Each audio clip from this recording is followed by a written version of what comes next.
Badlands 2025 was the most breathtakingly beautiful ride I've ever done.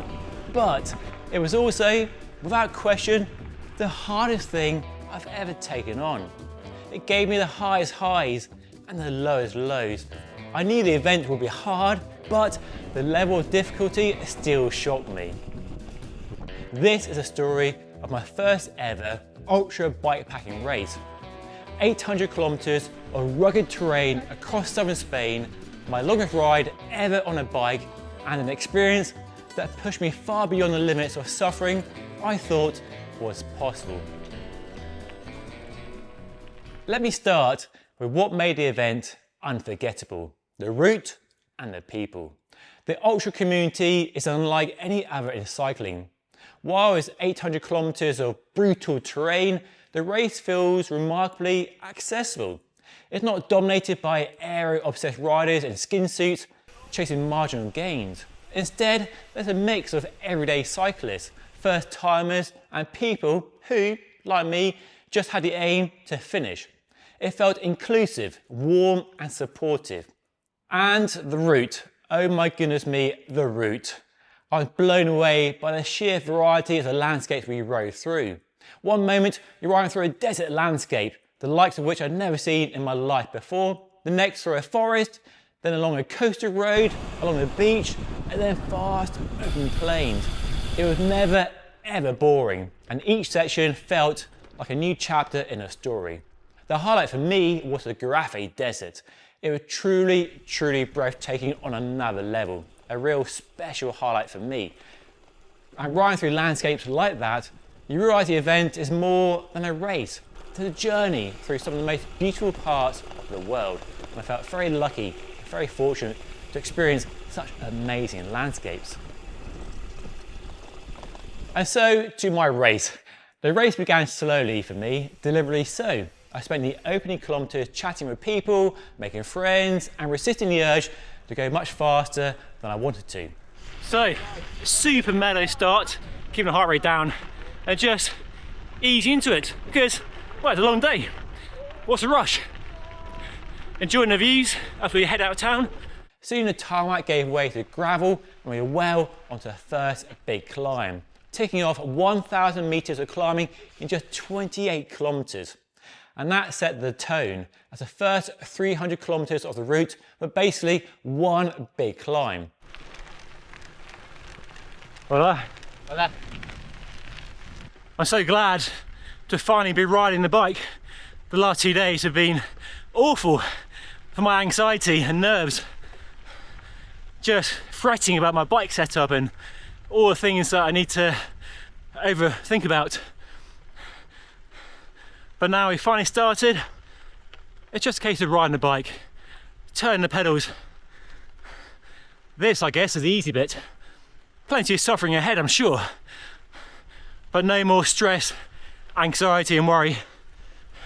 Because what will be, will be. And look at the view.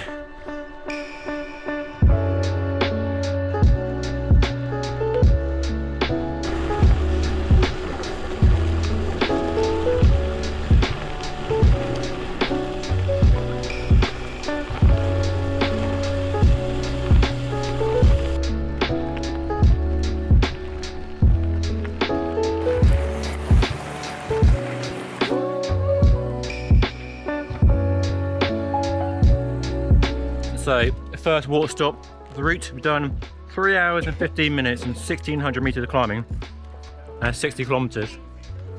Ticking along nice and steady so far. Nice and steady. Nice and steady, tapping it along. Yeah, lots to go. I was really pleased with how well I paced myself and found a nice rhythm early on. I was eating and drinking properly and felt strong. The first day was really enjoyable, even with temperatures soaring in the desert to 46 degrees. And by riding past 360 kilometers, I set a new PB for my longest ride ever. And now I was into unknown territory for my body. So right now, we're riding through the Garaffe Desert, the only desert in Europe apparently, and it's epic, absolutely breathtaking. 80 kilometers of desert, and it's just So dramatic.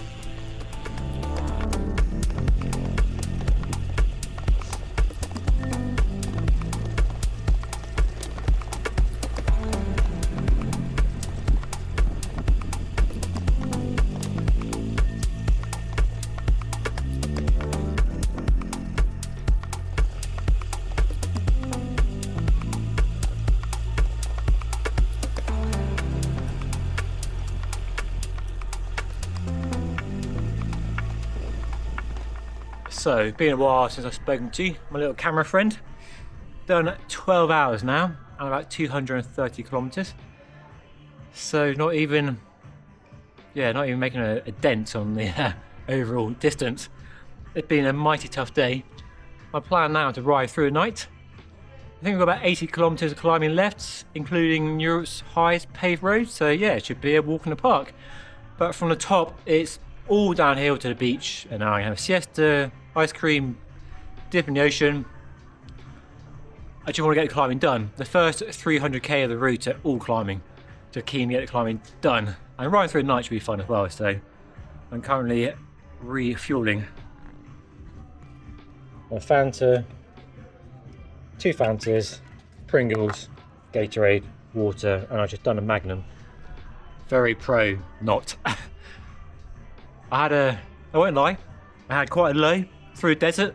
The heat was intense, and the final climb out of the desert after having half a sandwich, I was in a bad place.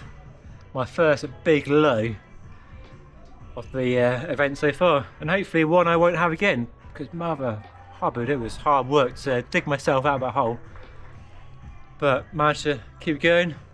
Hola. Crazy. Crazy people. No. I stopped in a town called Gore. The supermarket open, and yeah, refueling, recharge batteries, have a bit of a 10-minute rest. Even though I'm trying to ride slowly and keep my heart rate down, it's still just taking a toll. I'm trying to be efficient, steady on the climbs, and fast everywhere else, using the aero bars. I love the aero bars. Just comfort, aero gains, just reducing that power requirement. Yeah.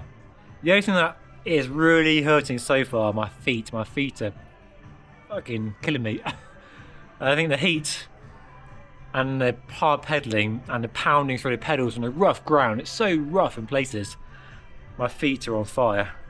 Even though they're fantastic shoes, not the shoes' fault, it's just the terrain and the heat. The heat. I think it's like 36 degrees, so not even like crazy hot. But I can't cope with the heat.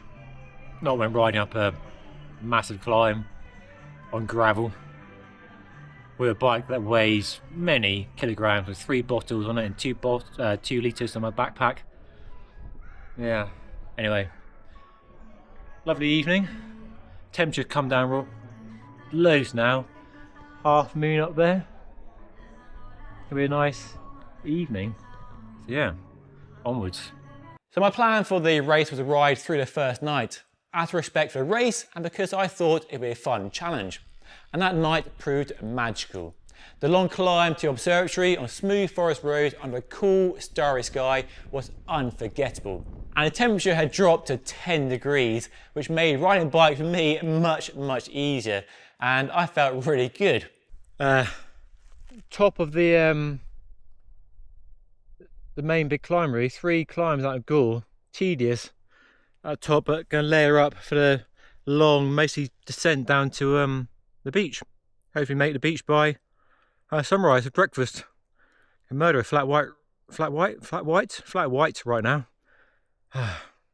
Yeah. Night shift. Here we go. Tunes on. Send it.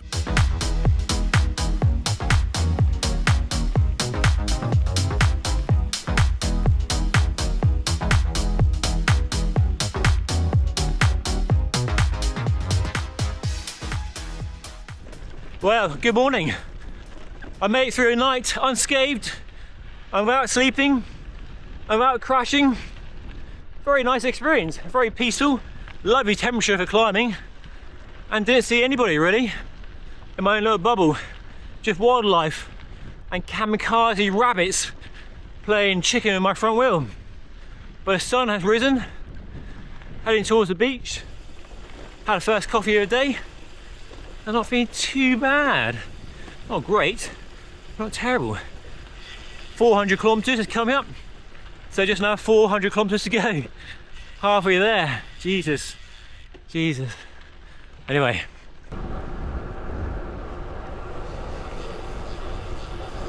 By sunrise, I reached the coastal roads, my spirits lifted by the view of the sea and a lovely sunrise, and I was feeling really good. I carried on along the coast to Almira, the biggest town on the route, arriving late Monday afternoon. My plan at this milestone was simple: try and eat a decent amount of real food, recharge my Wahoo and phone, and then take on the final 200 kilometers or so in one go, riding through the second night, and had a vague idea, given my pace so far, to finish early Tuesday morning, giving me a time around 50 hours and hopefully hold on to my top 20 position. Oh, how good I felt. But with hindsight, the wheels began to fall off the wagon. From Almira, two massive climbs stood between me and the finish line. I tackled the first climb at sunset, and I still felt really strong. My nutrition game was on point, my legs weren't tired at all, but I still felt the first signs of fatigue and sleep deprivation. So I allowed myself a 30-minute nap on a gravel track, not the best place to sleep at all. I set a timer on my phone for 30 minutes and it went off straight away. But even after that 30-minute nap, I felt recharged and carried on. But then, in the middle of the night, somewhere at the top of that climb out of Almira, things went very badly wrong. I don't remember the precise moment, but I found it impossible to keep my head up. And all of a sudden, I could no longer keep my head upright and looking ahead where I was going. And my head was just drooping down like that. And that was something I'd never, ever experienced before. The strangest sensation, the most alarming sensation I've ever experienced. Every bump in the gravel felt like torture, sending pain shooting out the back of my neck. The descents were sketchy and dangerous. I was trying to ride one-handed with my hand on my chin to hold my head up where possible, but the route was so bumpy and sketchy, you had to have both hands on the brakes to control your speed, or else you'd crash. And where it was smooth and allowed, I had one hand on the tri-extensions and used my elbow on the other armrest pad and did that. But the route, like I say, was so rough and bumpy, there are precious few places where you could ride like that. And out of desperation, at some point during sunrise, when I got to the bottom of that descent and the next climb, I found a spare strap in one of my bags and tied the back of my helmet to my hydration pack to try and hold my neck and head up, which worked with very limited success at all because my helmet would just pull back and my hydration pack would just pull up and didn't really provide the solution I hoped it might. So I gave up on that after a short while, and I've resigned to a very slow final 140 kilometers. Nothing prepared me for it at all. It wasn't on my list of worries or concerns going into the race at all. And I'm still in a bit of shock that it happened and still in discomfort a week later after it happened. By morning, I reached a small town, but everything was shut. I refilled at a fountain, grabbed a quick nap, about 15 minutes, and pressed on. And the next 20-kilometer climb nearly broke me. The frustration, the discomfort, the relentless pain, it was all consuming. Even the majestic sunrise could not lift my spirits, and the final 140 kilometers would take me nearly 12 hours. 12 hours of pure suffering. I kept stopping, unable to focus, just wanting the race to be over. But in a race like Badlands, there's no easy way out. There's no support, there's no shortcut, and the only option is to keep moving. And I lost loads and loads of places, tumbling out of the top 20 as riders passed me one by one. My legs still felt strong, legs still felt great, but about my neck, I was powerless. A long time later, as Tuesday evening arrived, I eventually rolled into Granada, crossed the finish line, collected my medal, went straight to my hotel, had a slow shower, and collapsed into bed for 12 hours of solid sleep.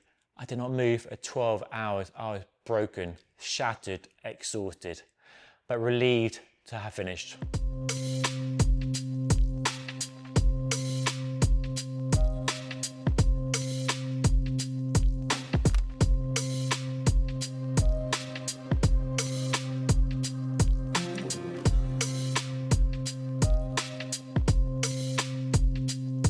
For me, Badlands was a race of two halves. The first 2 days were pure joy, the best I've ever felt on a bike. My legs were strong, my nutrition flawless, and I was in my element. The only real challenge was the heat, but the final push was brutal. When my neck gave out, I reached the lowest point I've ever known on a bike in my life. It was pure misery. Now, less than a week later, my body still aches everywhere. And I'm still so tired. And yet, I kind of miss it. There's a strange sadness when it's over, as if we've all lived inside a unique bubble together and then had to return to the real world. People keep asking if I do it again, and my answer is simple. Absolutely, yes. The course and the experience, the people were incredible, but I have no real desire right now to go back and do it faster. Sheep on the road, sheep on the road. Oh, sheep. Badlands was a life-changing experience.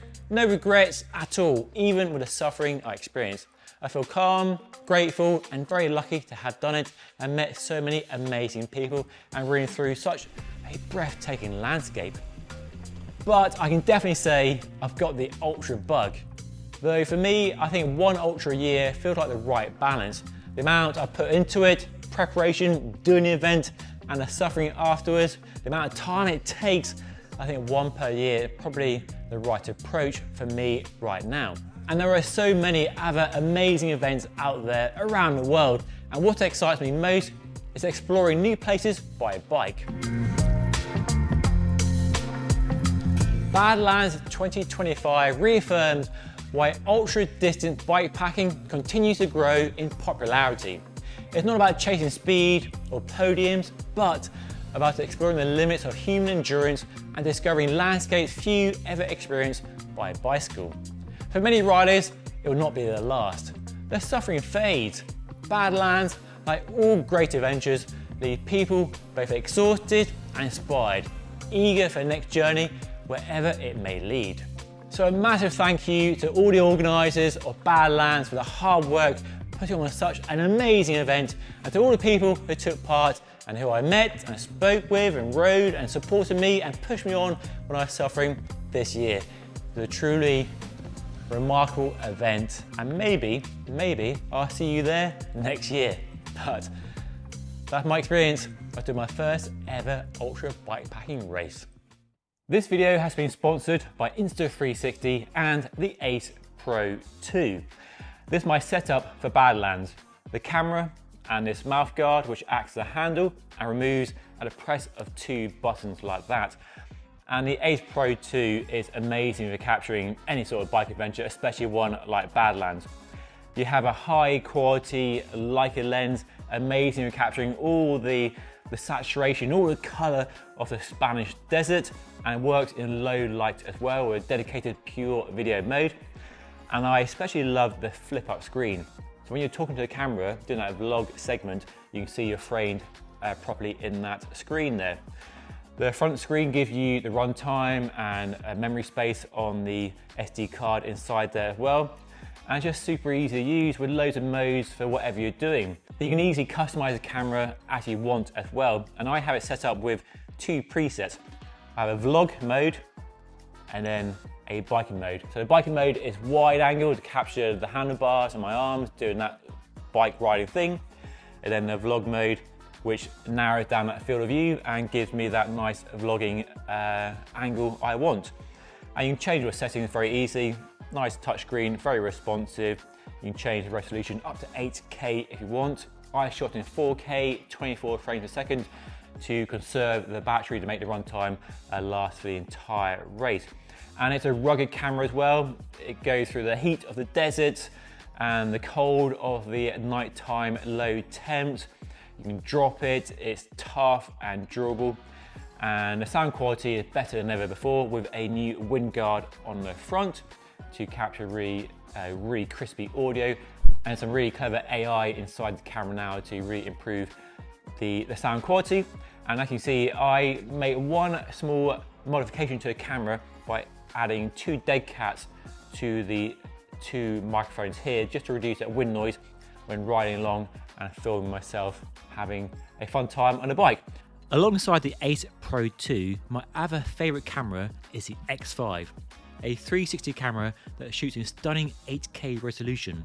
It's easy to mount on a bike or your body, making it super simple to capture a wide range of angles that you can reframe after your ride via the smartphone or desktop app. The larger sensor and built-in wind guard deliver excellent image and audio quality, and now more durable thanks to replaceable lenses and a longer lasting battery. So grab yourself an Ace Pro 2 or an X5 or one of the many other amazing cameras from the Insta360 range on their website. Use my affiliate link down below and I earn a small percentage from those sales, which helps support the channel. So yeah, today's video powered by the Ace Pro 2.